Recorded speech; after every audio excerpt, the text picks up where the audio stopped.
Eu convido você a abrir a sua Bíblia em Filipenses. Nós estamos estudando o livro de Filipenses. Vimos o capítulo 1, capítulo 2, capítulo 3, domingo passado. E hoje nós vamos ver o capítulo 4 de Filipenses. Nós vamos ler 3 versículos. Aliás, 4 versículos chaves. O capítulo 4 vai do versículo 1 até o versículo 23. E nós vamos ler 4 versículos e os irmãos vão entender o porquê nós leremos esses 4 versículos. O primeiro é o versículo 4, Filipenses 4, versículo 4. Alegrai-vos sempre no Senhor, outra vez digo, alegrai-vos.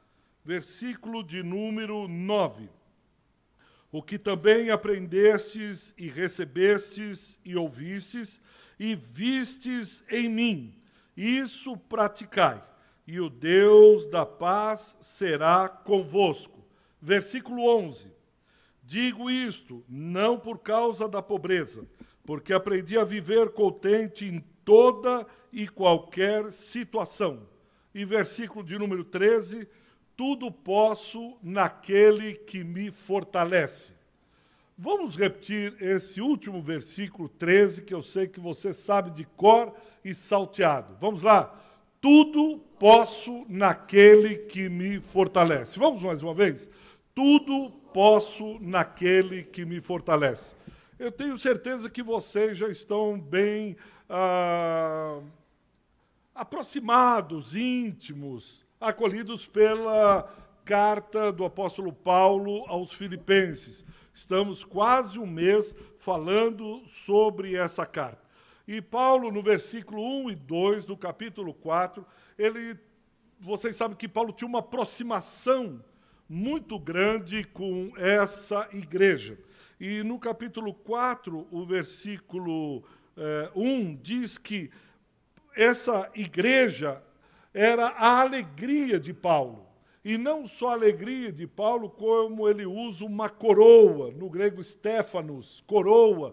Era como se fosse um presente, uma dádiva dada ao vencedor, aquele que trabalhou, correu uma longa corrida, etc., ou competiu algum jogo e ele ganhava essa coroa. Paulo diz, vocês são a minha alegria, essa igreja é a minha alegria, essa igreja me trouxe muita alegria e vocês são como uma coroa, um prêmio que eu recebi de Deus. Não é pesado, vocês não me dão dores nas costas, mas vocês são alegria e coroa para mim.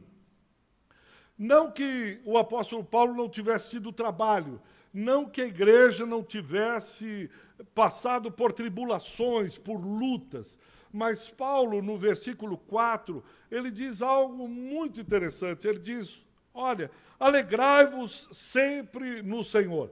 Mais uma vez ou outra vez eu digo, alegrai-vos. E a gente aprendeu que a alegria, a carta aos Filipenses é chamada carta da alegria.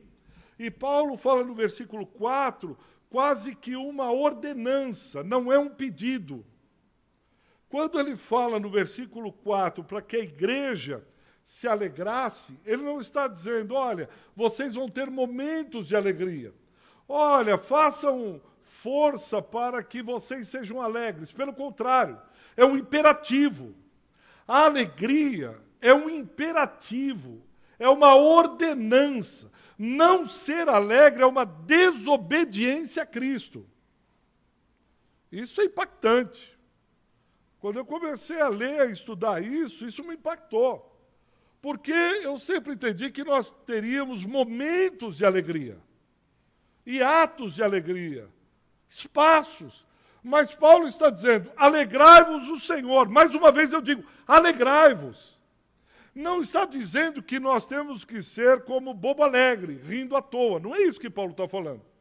Mas ele diz que o cristão, em essência, ele é alegre. Aquele que segue a Cristo, ele tem algo que vem de dentro, que é inexplicável, mas é alguém que tem uma alegria constante. Isso também não quer dizer que ele não passe por tribulações, por provas, por dores, por mágoas, por chateações, por dificuldades, ele vai passar por isso. Morreu alguém que me é muito amado, caro, eu choro, mas o choro dura uma noite, mas a alegria vem pela manhã. Eu passo, verdade, momentos de dificuldade, que era a marca da igreja de Filipos. Há uma série de dificuldades, há uma série de problemas, e ainda assim Paulo diz, mas estejais alegres, porque a alegria é algo bíblico, a alegria é alguma coisa que está no cerne do Evangelho. Querem ver? Abra sua Bíblia lá em Lucas, capítulo 2, versículos 10 a 11. O Evangelho, as boas novas de Cristo, ela traz alegria. Lucas 2, 10, 11. O anjo vem para anunciar a vinda de Cristo e diz, não temais, eis aqui vos trago boa nova de grande alegria, que o será para todo o povo é que hoje vos nasceu na cidade de Davi o Salvador, que é Cristo o Senhor. O anjo vem dizendo que as boas novas do Evangelho são boas novas de grande alegria. Paulo, em Romanos 14, diz, o reino de Deus não é comida nem bebida, mas justiça, paz e alegria no Espírito Santo. O Evangelho é boas novas de grande alegria. O reino não é comida, não é bebida, mas é paz, justiça e alegria. Gálatas 5, 22 e 23 vai falar que o fruto do Espírito é alegria, é amor, é longanimidade, é paz, mas também é alegria. As boas novas de grande alegria, o reino é a alegria. Aqui o fruto do Espírito é alegria. E a ordem de Filipenses 4:4 é, alegrai-vos no Senhor, outra vez vos digo, alegrai-vos. A gente percebe isso claramente na parábola de Lucas 15, são 3 parábolas que são contadas por Jesus. Da dracma perdida, da ovelha perdida e do filho, chamado filho pródigo. Nas 3 parábolas contadas por Jesus, vai dizer que quando o filho se reaproxima, quando é achada a dracma perdida, ou quando a ovelha é resgatada, há alegria na casa. O pai chama uma banda, manda assar um cordeiro e faz uma festa, houve-se grande alegria. A alegria faz parte, não é algo estrangeiro, alheio, estranho. A alegria é a alegria de quem um dia conheceu a Cristo e se alegra nele. Por isso o salmista, ele convida a todos, dizendo, olha, celebrai a Deus com júbilo, servir ao Senhor com alegria. É o tempo todo. O povo de Deus é um povo alegre. Os discípulos de Jesus não é uma alegria que vem por conta da piada, porque ele foi ver se havia alguma coisa esquecida no banco e ele achou lá R$1,5 milhão de reais. Aí ele não para de rir.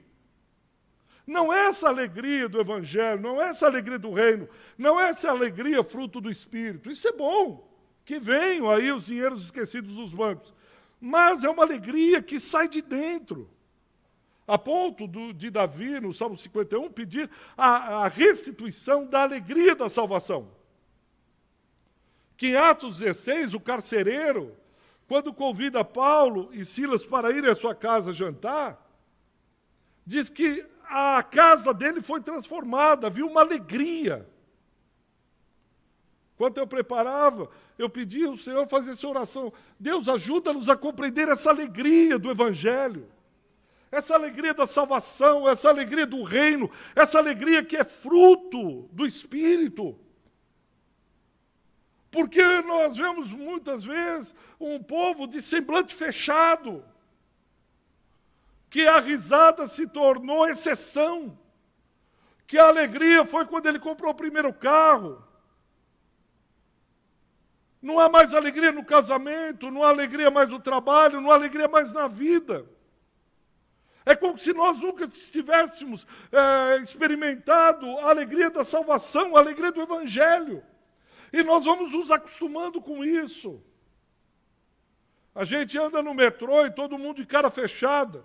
E quanto mais bravo, melhor, para já ninguém chegar perto. A gente vai no ônibus, todo mundo olhando sério. Entra numa padaria, vai no mercado, todo mundo não me toque, não me rele, não me esbarre, não faça nada. E todo mundo, e não há mais aquela alegria. Qual foi a última vez que você viu alguém assobiando? Feliz, que você olha e diz, o que esse cara está fazendo na rua assobiando? Semana passada eu fui para Botucatu e fui pegar o ônibus lá na estação hebraica do metrô, e aí todo mundo sentado, um clima esquisito, e não tem rodoviária nada, você fica esperando na rua mesmo o ônibus chegar, e aí de repente um começou a assobiar, alto, e tal, alegre, feliz. Eu já olhei, outros olharam, disse, que história é essa de ficar assobiando aqui? E aí eu me dei conta. Eu fiquei imaginando se o povo de Deus fosse o povo do assobio.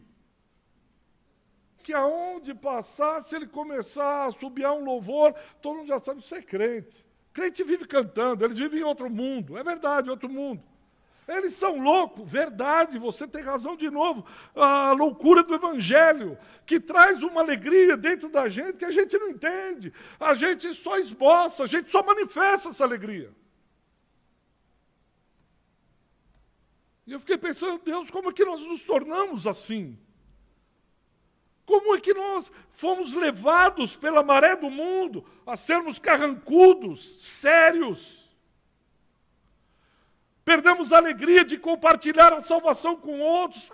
Rapaz, você precisa conhecer isso. Conhecer o que é a alegria da salvação. Você não sabe o que é a vida com Cristo. Aleluia. Esses caras.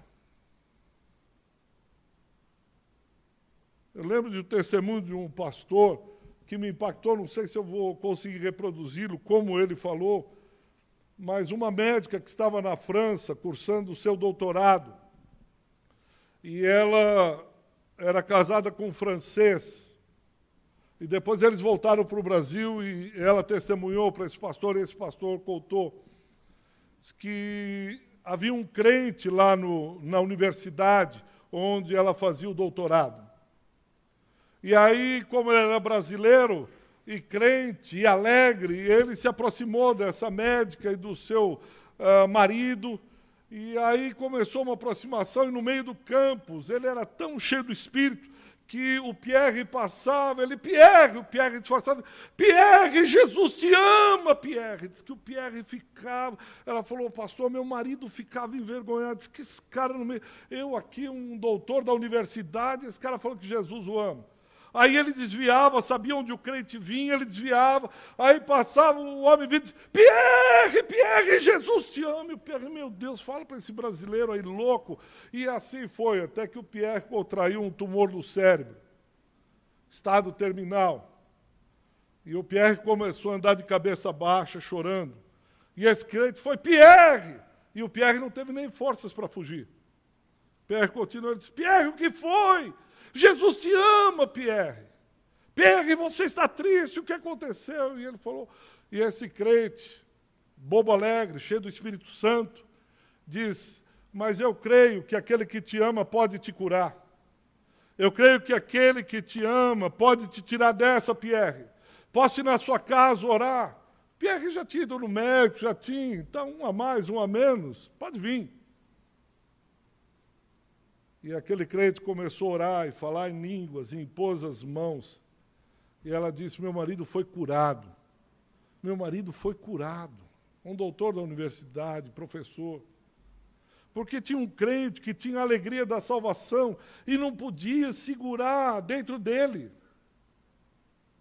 Qualquer outra coisa era relativizada. Qualquer outra coisa entrava na agenda num segundo plano. Qualquer outra coisa era colocada de lado, seja marido, filhos, o que for. É segundo, o primeiro é Cristo. Porque essa alegria, o Salmo 16:11 diz, na tua presença a plenitude de alegria. Quando eu entro na tua presença há uma alegria. E nós precisamos guardar as nossas mentes e o nosso coração, nossos pensamentos e nossos sentimentos. Paulo vai falar isso lá no versículo de número 7.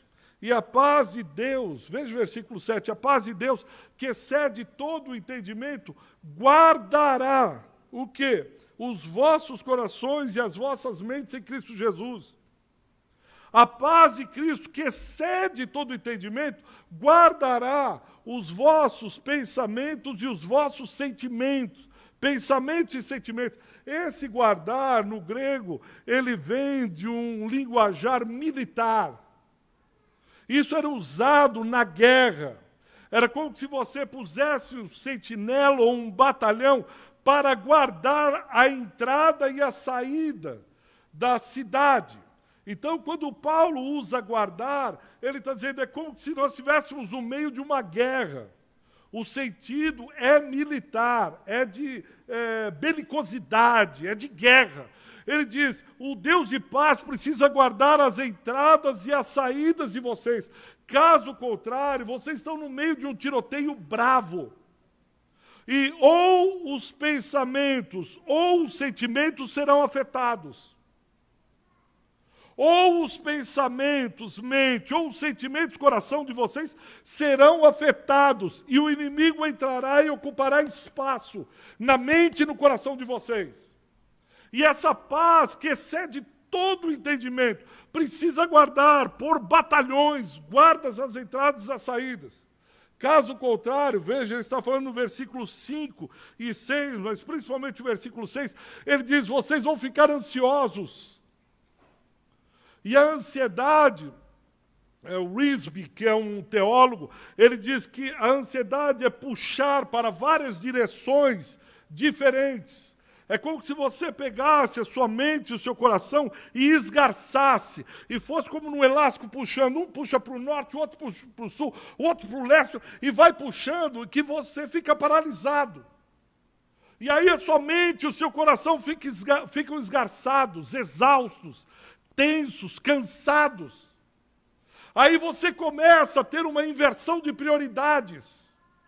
Você começa a colocar, devido à ansiedade, as contas começam a chegar, você tem que pagar aluguel, você tem que pagar, você tem que dar o dízimo, você tem que fazer, você tem... Aí você começa a inverter todas as prioridades e diz, olha, o primeiro lugar é o trabalho. Qualquer outra coisa fica em segundo plano, porque é o trabalho. Aí a gente vem, ninguém paga as minhas contas. Final do mês eu sei lá o que vem, é conta de luz, é conta de água, é conta de não sei o quê, eu tenho IPTU também, pastor.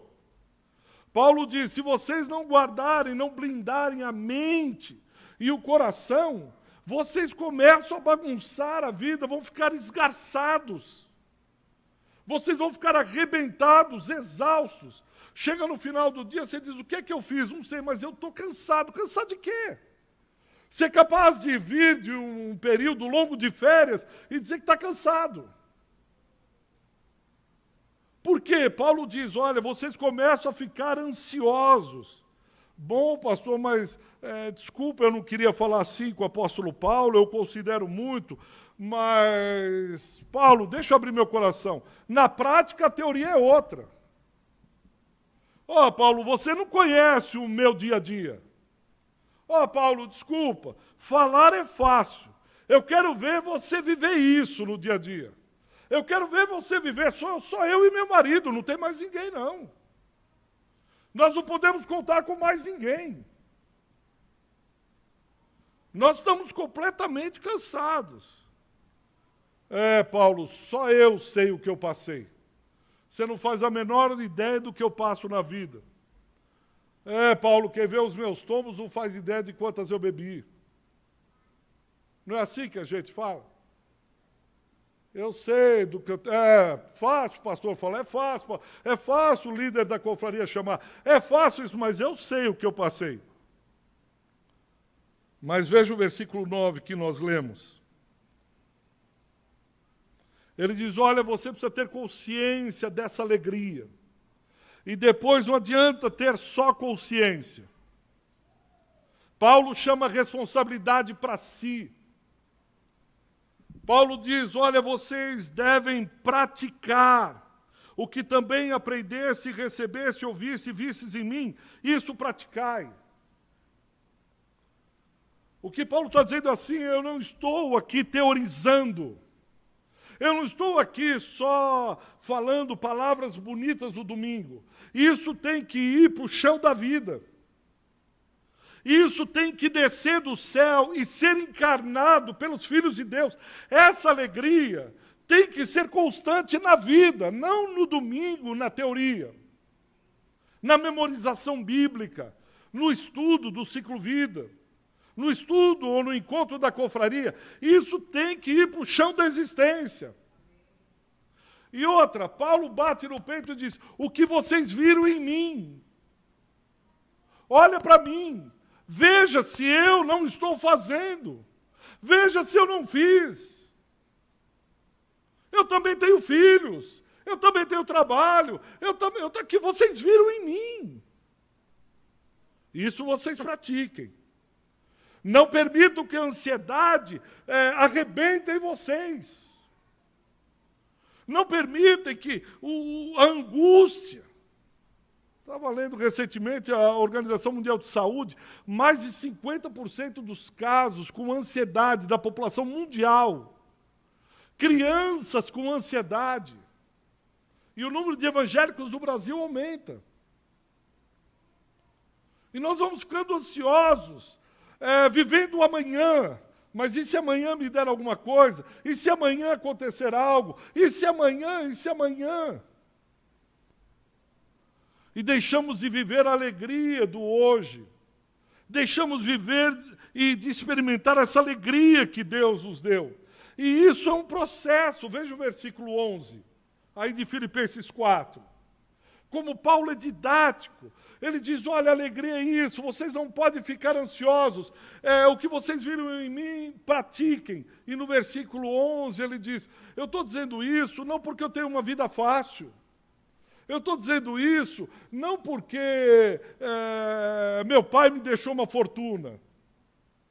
Eu sei o que é viver humilhação, ele diz no versículo 12 e tal, mas olha no 11, ele diz, eu aprendi a viver. Eu aprendi a viver. Assim como você aprendeu a ler e escrever, assim como você aprendeu a andar. A proposta do Evangelho é que você aprenda a viver alegre, contente em toda e qualquer circunstância. Essa é a proposta. Eu morro de medo de ficar um velho resmungão. Eu já vi muito velho resmungão. Já vi jovem resmungão. O cara está sempre resmungando. Parece um mutle. Vamos ver, sibila, né? O tempo todo sibilando. Rapaz, esse cara é muito chato. É o tempo todo, você não vê uma alegria. Você não vê o fruto do Espírito. Você não vê, caramba, que joia, vamos lá. Paulo diz, isso é um aprendizado, isso é um processo. É caminhar em direção a. Caminhar nesse processo em direção à alegria. Aprendendo a viver. E é interessante, se você quiser aprender a alegria e quiser ser alegre em toda e qualquer circunstância, e orar por isso, suplicar, como Paulo fala lá no versículo de número 6, o que é que você acha que Deus vai mandar para você? Mais luta, mais tribulação, mais falta de dinheiro, mais falta de recursos. Não é óbvio isso? Eu quero aprender a viver contente em toda e qualquer situação. Muito bem, vamos pôr a situação, vamos para a prática. Só que entre nós, ninguém nos ouça, a gente morre de medo de faltar o dinheiro para pagar a conta. Só entre nós, que ninguém nos ouça. Nós confiamos em Deus, sabemos que Deus é maravilhoso, que Deus supre, que Deus é bondoso, que Deus é isso, que Deus é aquilo. Mas a verdade é que a gente morre de medo de faltar o dinheiro para pagar a conta de luz no final do outro mês. Daqui 3 meses, daqui 6 meses. Mas se Deus não nos der essas experiências, como a gente vai aprender a viver? Paulo diz que aprendeu a viver com fome. Quem aqui já teve fome, mas fome mesmo, não teve dinheiro para comer? Fome. Quem mais? Uma pessoa, 2. Fome. Deus me deu uma experiência assim, eu não tinha o que comer. E eu precisei aprender a orar para que o pão chegasse. Eu precisei dobrar o joelho sozinho, chorando e dizer, Deus, eu estou morrendo de fome. Eu estou com muita fome, eu queria que o Senhor me trouxesse um pão, um ovo. Eu faço um omelete e eu como. Já acontece a experiência. De eu não ter nada, absolutamente nada. De eu ir numa igreja pobre, de maré. Imagina uma igreja pobrezinha. E eles olharem a maneira como eu estava vestido. O pastor se compadeceu de mim, me chamou no canto umas irmãs piedosas e me deram um saco de roupa do bazar e disse, olha, nós vimos a sua situação, queríamos abençoar você com essa roupa. E Deus disse no meu coração, recebe. É do coração. Quando eu abri, eram umas roupas, assim, imagina as roupas que alguém pobre, não quer mais e está doando. Imagina isso. E Deus diz, receba, agradeça, porque eu não vou te abandonar, você não vai ficar sem comer o pão, você não vai sem vestir, eu vou cuidar de você. Você sabe o que é sair numa fila com alguns, tinha umas 10, 12 jovens, e o pastor perguntou, nós vamos para o centro da cidade fazer o evangelismo domingo à tarde. Ah, que bênção. Ele perguntou, ele nunca perguntava, mas ele perguntou, alguém não tem dinheiro para pagar o ônibus? Todo mundo de mão baixa, eu levantei a mão, não tinha dinheiro para pegar ônibus. Eu levantei a mão e fiquei esperando. Ele disse, alguém pode emprestar um dinheiro, abençoar o Ricardo para pegar o ônibus que não tem dinheiro? E eu estava no campo missionário, fazendo a obra de Deus. Já várias vezes, orando na madrugada, dizendo, Deus, eu estou em pecado. Deus, eu estou em pecado, o que eu fiz? Eu ouvi errado. Aí Paulo veio e disse, se você não praticar, se você não continuar firme no que você faz, no que eu te chamei, independente da circunstância, quando você vai aprender a alegria? Se agora eu estou com prova na faculdade, eu não posso, então eu paro. Agora o trabalho está, eu paro. Agora eu paro. Deus, você não vai aprender a confiar em mim. Simples assim, quer que eu desenhe? Na situação pior que você diz, hoje eu tenho 1001 razões para não ir no culto, para não continuar o ministério, para não fazer isso. E Deus diz, mas como que eu vou te ensinar, filho? Como é que você prepara um soldado se não é colocando experiências no campo de batalha? Guerrilheiros da selva, os SIGs, lá no Amazonas, eu tenho que colocar esse pessoal treinando em circunstâncias favoráveis para que eles cresçam, para que eles aprendam, para que numa situação de embate eu possa saber o que fazer. Não tenha medo das adversidades, não tenha preocupação com as dificuldades. É Deus treinando você, para que você seja uma carta viva, uma experiência viva de Deus, e possa dizer para os seus filhos, possa dizer para novos convertidos, olha para mim, e isso que vocês viram em mim, isso vocês pratiquem. Não tenho medo. Isso que vocês estão vendo em mim, mas se eu continuar assim, eu vou ter um colapso, eu vou arrebentar. E Deus diz, pode ir, filho, eu que estou direcionando. Não, eu tenho que me preservar. Agora Deus está falando, eu quero colocar vocês no campo de batalha. Eu quero dar experiências difíceis. Só que não dá se vocês quiserem só sucesso. Vocês precisam se decidir se vocês querem um coaching, que ajuda vocês, como o pastor Jorge diz, que incentive até da karatê lá no tijolo, ou se vocês querem um Deus que leve vocês aos vales, leve vocês junto às muralhas de Jericó, coloque vocês com outros irmãos das fornalhas acesas, coloque vocês junto a leões, para que de lá vocês saiam e testemunhem.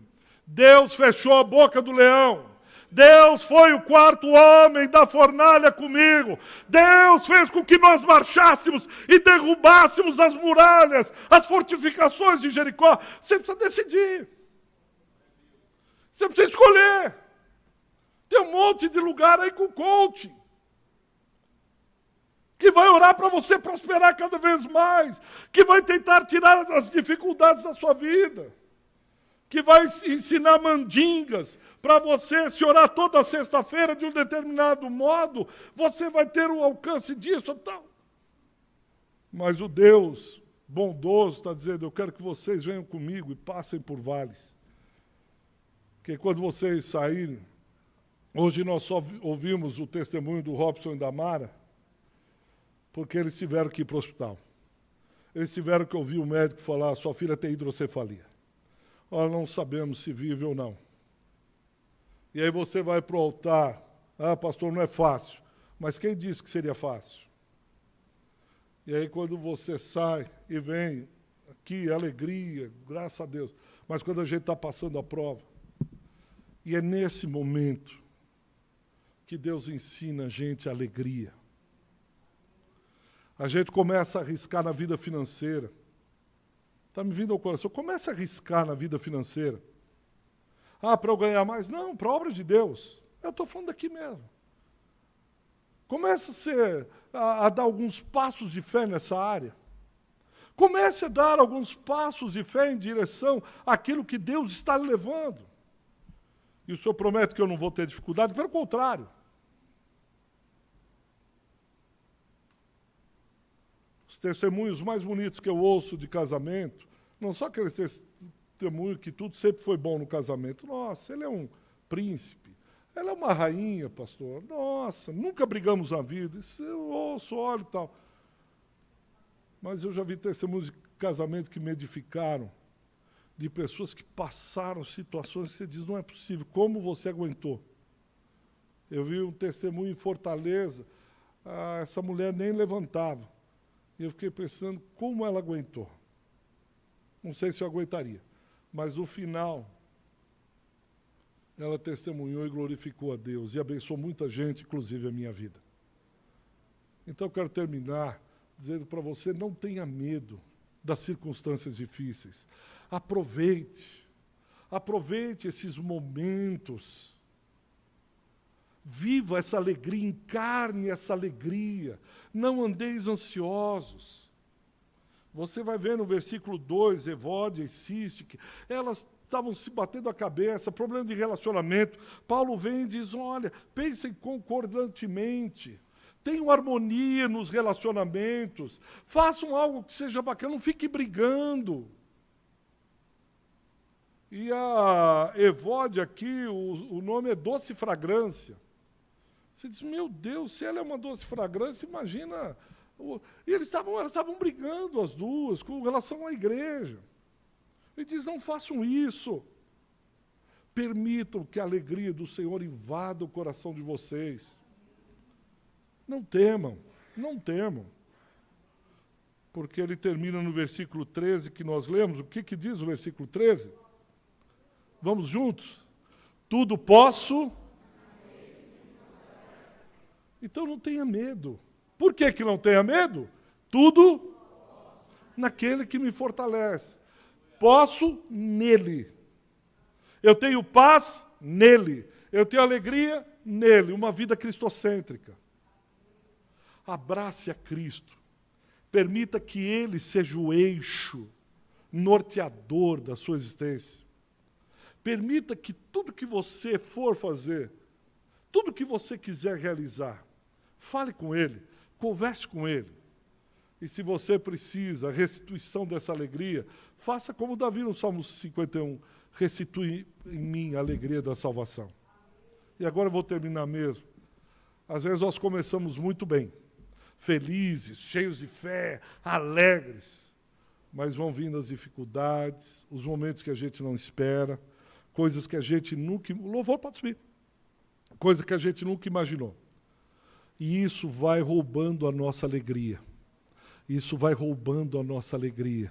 Isso vai subtraindo a nossa alegria.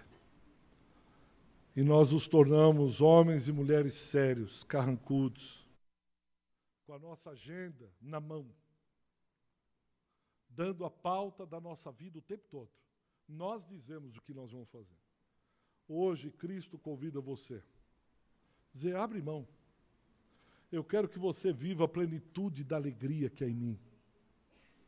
Deus está falando, eu não tenho o menor problema de dizer isso. Deus está falando com alguns que você foi furtado nessa alegria. E que Ele quer restituir essa alegria. Mas é que você fica segurando na mão. Você quer ter o controle.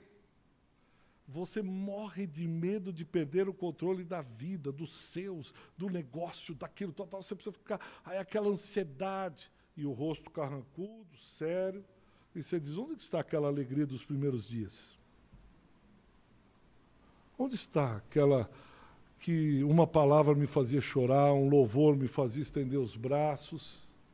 Em nome da maturidade, você está perdendo a alegria da salvação.